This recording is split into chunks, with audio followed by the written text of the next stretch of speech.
Aqui, 1 João 9, que basta você confessar, abrir sua boca, falar: Senhor, eu sei que eu errei, mas eu estou aqui diante de Ti. Mas igual Davi, ele errava, ele ia lá e abriu o coração. Por isso que a Bíblia diz que Davi era um homem segundo o coração de Deus. E nós precisamos ser assim. Nós precisamos ter esse coração leve, um coração em paz. Que quando nós pensarmos assim que está acontecendo algo, a gente fala assim: não, Senhor, estou errado, me perdoa. Quando um amigo do lado, ou aquela pessoa, a família, te faz algo de mal, que tu fica de cara feia, não quer mais falar, e você libera o perdão para ele, não é bom? Não é muito bom? Então, a gente vai dar continuidade, porque senão eu vou falar a lição, e a lição não é eu que vou dar a lição. Mas o tema da lição hoje fala um pouco sobre perdão. Quem é o primeiro é o Rodrigo, né, Rodrigo? Rodrigo, o líder da Intencionais, ele vai começar essa lição pra gente nessa noite. Para que nós possamos estar de coração aberto para receber a palavra do Senhor. Rodrigo vai ser o primeiro e eu sei que Deus vai usar ele, guiado pelo Espírito Santo. Em nome de Jesus. Glória a Deus. A paz do Senhor com alegria. Paz do Senhor com alegria. A paz do Senhor com alegria. Paz do Senhor com alegria. Agora sim. Aqui é o povo da Rede Ativa. Bom, gente, me deram só 8 minutos aqui, que já é o suficiente já para pregar um pouquinho sobre o tópico 1. Eu até cheguei de bike bem aqui porque eu tinha atrasado uns 14 minutos, tinha ido pro endereço errado. Aí eu falei, pelo amor de Deus, é lá na outra praça. Aí eu fui, relutante, mas fui. Tô cansado, minhas pernas tá doendo, mas estamos aqui pregando de novo. Aleluia. Abra sua Bíblia lá em Romanos 3, 23. Romanos 3, 23. E eu vou ler uma passagem bem aqui que diz muito sobre como nós cristãos somos. Quem já achou, diga amém. Glória a Deus. Tá rápido já, tão rápido. Tudo bem, eu vou ler aqui na minha versão da Bíblia. Romanos 3, 23. E aqui diz: todos pecaram, estão afastados da presença gloriosa de Deus. Bom, o que esse texto fala? É que nós somos pecadores, nós erramos, e nós temos que admitir isso. Mas uma coisa é o seguinte,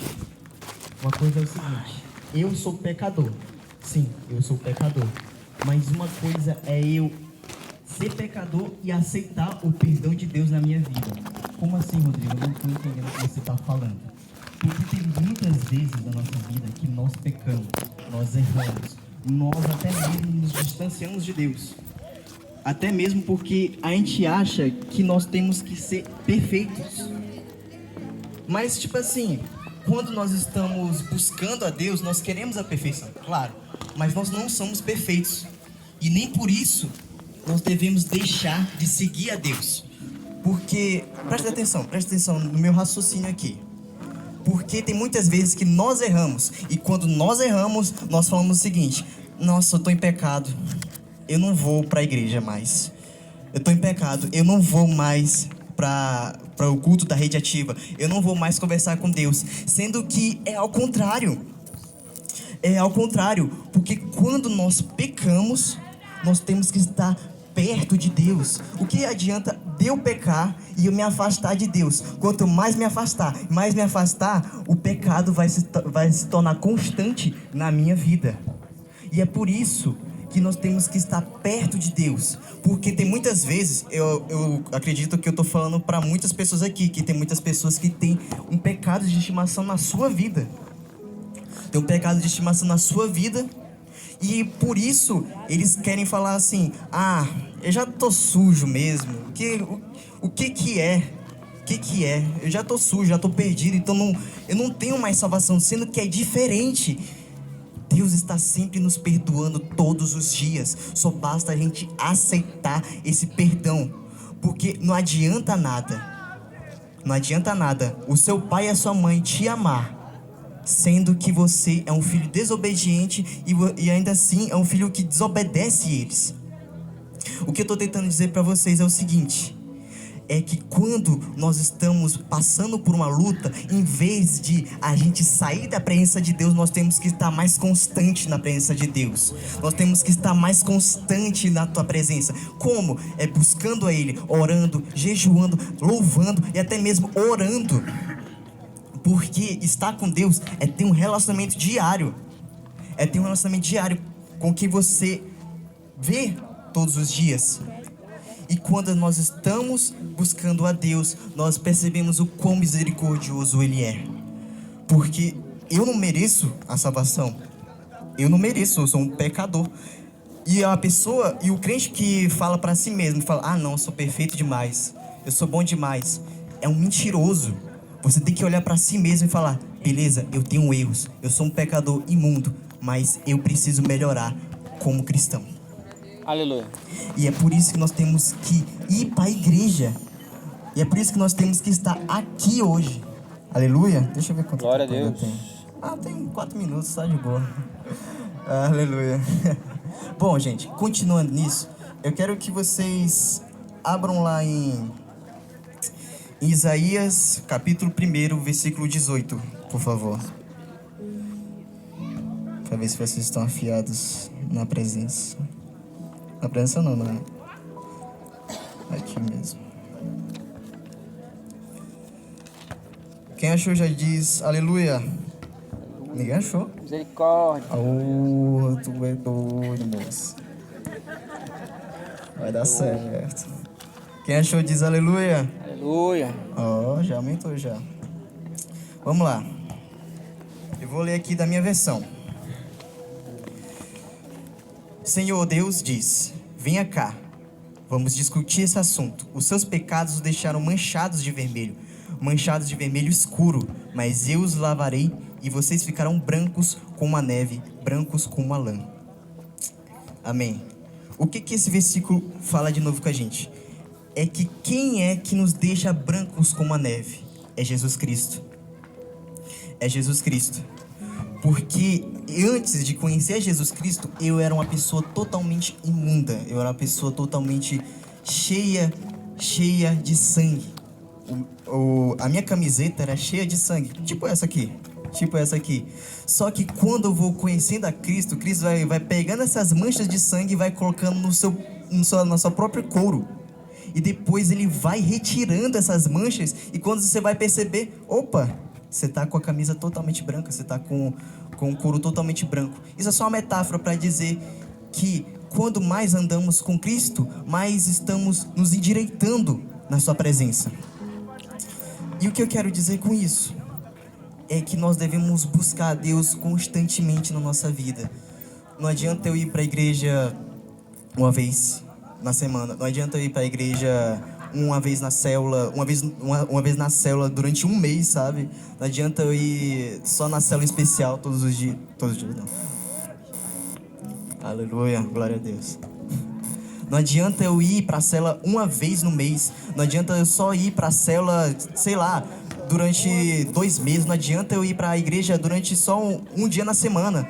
Eu tenho que buscar Deus constantemente, assim como eu busco as outras coisas.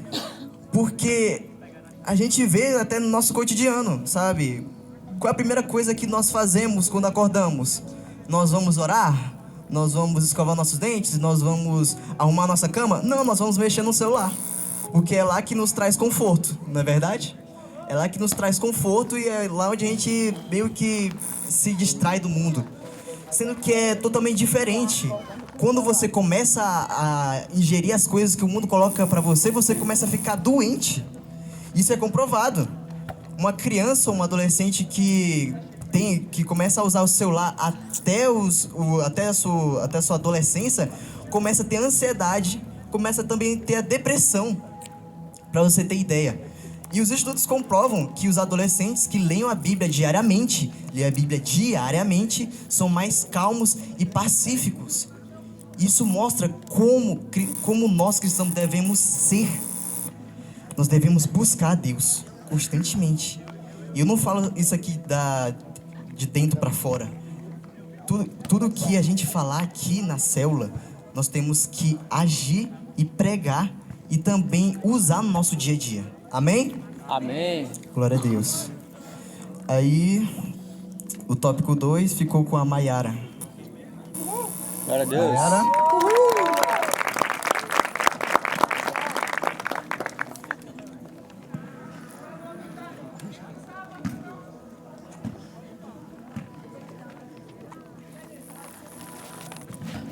Paz do Senhor com alegria. Pai do Senhor, com alegria. Gente, fiquei com o tópico 2, né, que é a continuação. Ele fala assim, ó, o tópico. Confissão, o primeiro passo para a liberdade, né? Ele falou um pouco sobre o pecado e o quanto isso nos afasta de Deus, né? E para que a gente seja reaproximado novamente ao Senhor, é preciso que tomemos uma atitude, né? Então, sempre quando a gente fala de perdão, a gente se coloca muito nesse lugar de vítima, né? De protagonista da história. A gente lembra sempre de alguém ou algo que nos feriu, que nos machucou, mas a gente esquece quantas vezes também ferimos alguém. Quantas vezes também fomos vilão na história de alguém. E quantas vezes ferimos o principal, que é o próprio Senhor, né? O próprio Deus.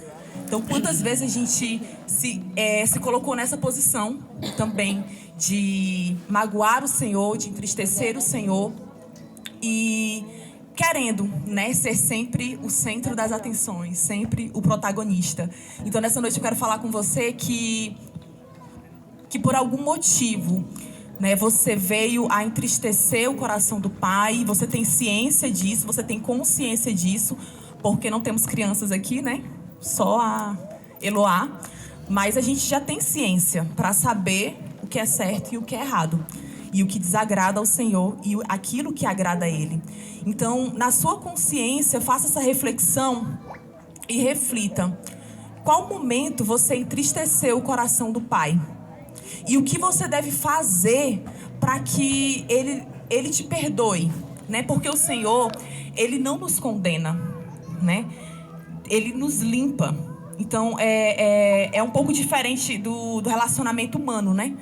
A gente sempre fica com receio de pedir perdão para alguém, com medo do julgamento ou coisa do tipo, né? O Senhor, ele não tem esse julgamento sobre nós. Pelo contrário, Ele quer apenas uma atitude nossa, né? E qual é essa atitude? É justamente o que fala aqui no tópico 2, que é a confissão. Você precisa ter esse momento de confissão com o seu pai. E aqui já foi falado sobre a história de Davi, né? Que é o homem segundo o coração de Deus. E foi um dos maiores exemplos de confissão do pecado, do próprio pecado, né? Davi, quantas vezes na história da Bíblia, ele rasgou suas vestes, né? Ele se vestiu com trapos, com panos, que naquela época, para quem não sabe, era o nível mais alto de humilhação, era você andar vestido com panos, com sacos de estopas, de trapos velhos, né? Então, Davi, sendo um rei, ele fez tudo isso por quê? Porque ele estava verdadeiramente arrependido do seu pecado. E é ao contrário da gente, né? A gente tem medo da acusação alheia, do julgamento alheio. E Davi não. Davi, ele tinha vergonha do seu pecado com Deus, mas ele não tinha vergonha das pessoas. Tanto que quando foi para ele tomar essa atitude, ele fez sem medo. Por quê? Porque a vergonha que ele tinha era dele com o Pai. E a gente tem vergonha entre nós mesmos, né? A nossa vergonha é com o que o outro vai achar, com o que o outro vai falar de mim. O que o meu líder será que vai pensar se eu chegar para ele e confessar um pecado desse tamanho? Mas a gente esquece do principal, que é o próprio Senhor, né? O que será que Deus está achando, né? O que será que o Senhor deve estar pensando ao meu respeito diante dessa situação? Então, a gente tem que parar para refletir que só é liberado o perdão a partir do momento em que há a confissão. Então, se não existe confissão, não é liberado perdão. Por exemplo, se eu se eu me sinto magoada por alguém, ou se eu, por acaso, feri alguém, o que eu tenho que fazer para que aquela pessoa saiba que eu me arrependi? eu tenho que chamar a pessoa para conversar e explicar, né? Olha, eu falei no momento de raiva, eu me equivoquei, eu falei sem querer, foi da boca para fora, foi um momento de raiva. Então, mas a pessoa tem que ouvir de mim para que de fato ela saiba que houve um arrependimento verdadeiro. E é dessa forma com o próprio Senhor. Tem que haver uma confissão, né? Você precisa, não basta só você dizer no seu coração que você se arrependeu, você tem que confessar, né? E não apenas algo no seu interior, mas confessar verdadeiramente, assim como Davi. Não porque você precisa de uma validação do seu líder ou coisa do tipo, mas porque você valoriza ainda mais o relacionamento que você tem com o seu pai, né? Sabe quando você tem um parente seu ou um próprio pai mesmo, né? Que você tem muito respeito por ele? Então, tudo que a gente quer é não decepcionar essa pessoa, né? Um exemplo, eu não tive um pai, né? Desde cedo, meu pai, ele faleceu quando eu era bem pequena mesmo. E a minha figura paterna que eu tinha na minha casa era o meu tio. E eu lembro, gente, até hoje, eu morro de medo de decepcionar o meu tio com alguma coisa, né? A minha avó também, que foi a figura, assim, que me criou bastante tempo, assim, da minha vida. E eu lembro que eu já casada, eu refleti assim, poxa, eu não vou fazer isso, porque se minha avó sonhar que eu tô fazendo isso, já imaginou a decepção? E tipo, eu não devia mais explicação pra ela, né? Eu já estava casada, ela morava na época lá no Ceará, então quilômetros de distância. Mas mesmo assim, pesava dentro do meu coração o respeito que eu tinha por ela. E talvez falte isso dentro da gente com o próprio Senhor.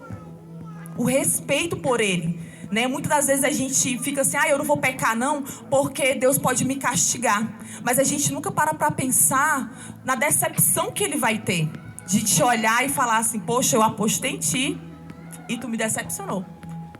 Né? Pensa aí num pai, na sua mãe, né? Olhando para ti e falando, isso aqui foi decepcionante para mim. E é assim que o Senhor se sente. Então, esse tópico, ele vem trazer justamente isso, né? Que você venha reconhecer que existe um erro, porque todos nós erramos, né? E como foi falado aqui anteriormente, quanto mais longe a gente fica do Senhor, quanto mais o nosso relacionamento com Deus é fraco, mais respinga nos outros a nossa parte ruim, que existe dentro de nós, dentro de cada um de nós, né? Então, quanto mais longe você estiver de Deus, mais vai respingar nos outros o teu lado ruim. Então, tu vai sair por aí ferindo um monte de gente, né? Magoando um monte de gente. E assim sucessivamente. Então, que você venha ter essa consciência que é necessário que você confesse o seu pecado, que você se volte para o Senhor com total arrependimento, né, com um arrependimento verdadeiro mesmo, para que o Senhor possa liberar o perdão para você, porque o Senhor, ele não é como o homem, ele não vai te julgar, ele não vai te condenar, pelo contrário, ele quer te limpar. E o pecado, ele vem justamente para isso, para te afastar do Pai, né? E Deus não, ele quer te reconciliar, ele quer te trazer de volta. Então, o tópico 2, ele vem falar sobre isso, que você reflita sobre esse tópico essa noite e sobre tudo que a gente ainda vai falar aqui. Amém. Jadson, com vocês. Glória a Deus. Aleluia. Aleluia. Paz do Senhor com alegria? Tem ninguém dormindo aí não, né? Não. Pelo amor de Deus, gente. Vocês são jovens. E jovens gostam de passar até madrugada no celular, não é isso? Ou tô errado? Tá certo. Se eu estiver errado, que taque a primeira pedra. Bom, gente, olha só. O tópico 3. E aí eu vou, antes de iniciarmos, vou falar sobre o tema principal. Perdoados para ser, para viver livres. Não é isso? Perdoados para viver livres. Correto? Quando você analisa isso, eu vou trazer a reflexão, um versículo que a palavra do Senhor nos ensina. Jesus, em momentos da sua vida, da sua caminhada, ele não trabalha com a correção diretiva, ele trabalha com a correção adsertativa, onde ele vai acertar o coração da pessoa. É interessante isso. Ele vai no fundo da alma e coloca para fora através do constrangimento. aquilo que ele quer falar contigo. Ele não vai te envergonhar, de forma nenhuma. Aqui você viu no primeiro tópico que Deus quer te perdoar, correto? Anseia em seu coração o seu amor. Não é à toa que ele deu o seu único filho para que todos que nele crêem não pereçam, mas tenham vida eterna. Quando você analisa isso, você vai de cara, de confronto então com a tua vida, o teu eu passado. Só que vamos imaginar então, tu já está caminhando com Cristo, tu já foi perdoado os teus pecados, e aí tu olhas tua caminhada, tu vem a tropeçar. E aí no tópico 2 tu foi ensinado que a partir do momento que você tropeça, que você peca, você tem uma oportunidade de recorrer ao próprio Deus. Como? Pedindo perdão para Ele. Não é isso?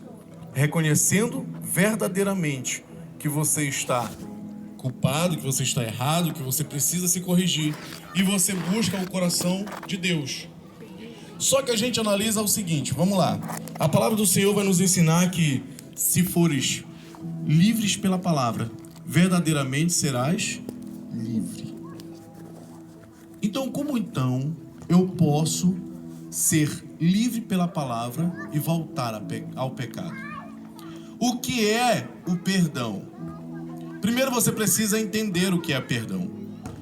Vamos imaginar, alguém aqui já perdeu alguma coisa? Já perdeu? Já. Celular, chave. E demorou pra caramba pra achar, não foi? Já perdeu? Nunca achei. Carteira, ei meu amigo, carteira tem dinheiro, né? Quando perde é trabalho, é Ó o fio, luta. pastor. Já perdeu? E o que tu faz pra encontrar? Procura. Vai buscar, não é isso? E se eu te falar que o pecado é a mesma coisa? Quando Deus te perdoa, tu perde aquele pecado. Você não sabe como, onde encontrar novamente, a não ser que você vai Procurar. em busca do pecado. A partir do momento que Deus te perdoou, você tem uma nova chance, uma nova oportunidade de não fazer mais. Mas por que então eu volto a cometer o pecado? Por que então eu volto a cair no pecado? É simples, porque você foi atrás. Você buscou o teu velho eu. Você foi atrás do teu pecado, achou o teu pecado, cometeu de novo. E isso vai virar um problema sério, meu irmão. E eu alerto vocês. Cuidado, porque a palavra nos ensina sobre mentes cauterizadas, um coração de pedra. E quando você vê ela falar sobre o coração de pedra, é uma pessoa que já não conhece mais a consciência do erro do pecado.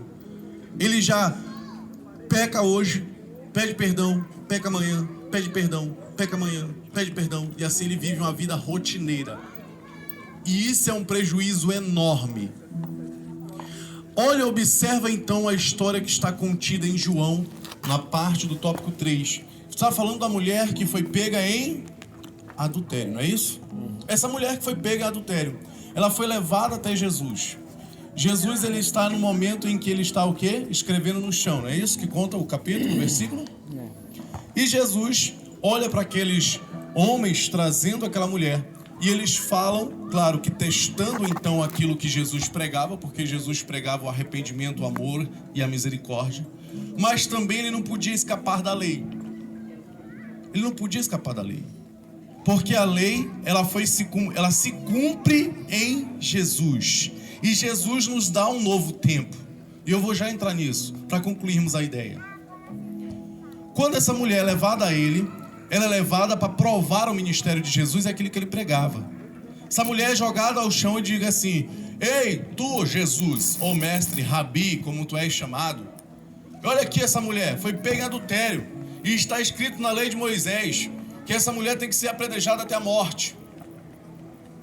Jesus, ele pega, calmo, como sempre, se levanta, olha para frente e diz: tudo bem, só que eu só vou deixar condenar aquele que não tem pecado.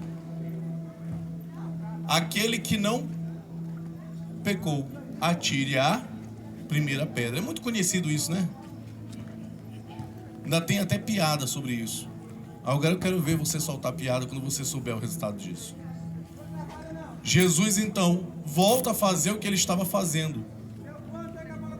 Depois, quando ele olha, ele observa que as pessoas estão se retirando, ele vai até a mulher e a mulher vai até ele e se encontram, e aí nesse momento ele fala: ei, cadê aqueles que te condenavam? Cadê? Cadê aqueles que te condenavam? Muito menos eu irei te condenar. Cara, era o próprio Jesus, mano. Se ele quisesse condenar, não teria? Mas só que não foi para isso que ele veio fazer. Essa é a diferença. Jesus, ele veio para carregar sobre si os nossos pecados. E aquele cristão que verdadeiramente foi livre pela palavra, ele vai ser livre. Automaticamente, ele olha para aquela mulher: vais, você está perdoada, não peques mais. Mas, e aí? A Bíblia não conta mais sobre a vida dela. Será que ela voltou a pecar? Claro que não. Ela recebeu um perdão puro e verdadeiro do próprio Deus encarnado. Ela recebeu uma continuidade. Quer ver uma outra ação para nós concluirmos agora? Olha só aquele cara que estava na cruz ao lado de Jesus. Meu amigo, Jesus quebrou todos os regulamentos naquele momento. O cara, ele está no ápice da sua condenação. Nós não sabemos, a Bíblia não diz, não conta os tipos de crime que ele cometeu, mas para ser condenado à crucificação, pessoa boa ele não era. Concordam comigo? Automaticamente, ele reconhece quem era aquele homem. Ele reconheceu porque com certeza ele tinha ouvido falar daquele que era Jesus. Ele ou até mesmo visto Jesus fazer as suas grandes obras no seu ministério, ao ponto de defender Jesus na hora da sua morte. Aí ele diz assim: ó, ei cara, tu não consegue ver que este homem que está ao nosso lado não tem pecado? Nós sim estamos sendo condenados porque nós realmente somos pecadores. Agora este homem, que culpa tem? Vê se você respeita o Senhor na hora da sua morte. E aí ele fala assim: mestre, se possível, lembra-te de mim quando estiver no paraíso. Lembra. Só que ele falou para o dono do paraíso. O dono do paraíso, eu não posso dizer assim: ei, hoje mesmo tu vai estar comigo. Não posso. Mas o dono do paraíso, o dono daquele que é ali, ó, as mansões celestiais, ele pode dizer para ti: hoje mesmo tu estará comigo no paraíso. Hoje mesmo tu estará comigo. Pensem vocês, quanto custou e quanto custa a salvação de vocês, para que vocês troquem ela por uma coisa tão algo tão pequeno, tão inútil, que é um pecado. Vocês perderem tudo, ao ponto de perderem a vida, ao ponto de entregarem tudo que Jesus fez na cruz do Calvário por vocês. Todo aquele sofrimento, ao ponto de não conseguir mais enxergar o próprio Deus que estava conectado com ele. Elohim, Elohim, lama sabachthani, Deus meu, por que me abandonastes? Porque ele estava carregado de pecados. E aí?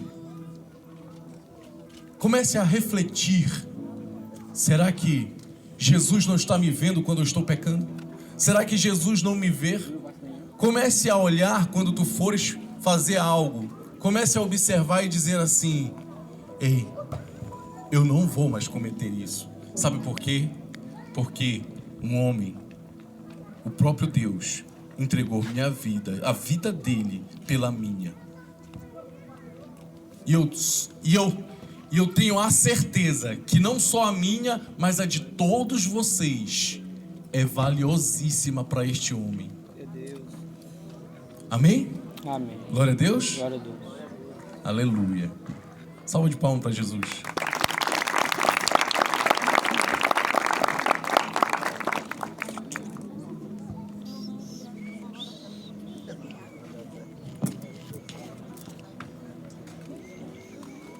pé, gente. Aleluia.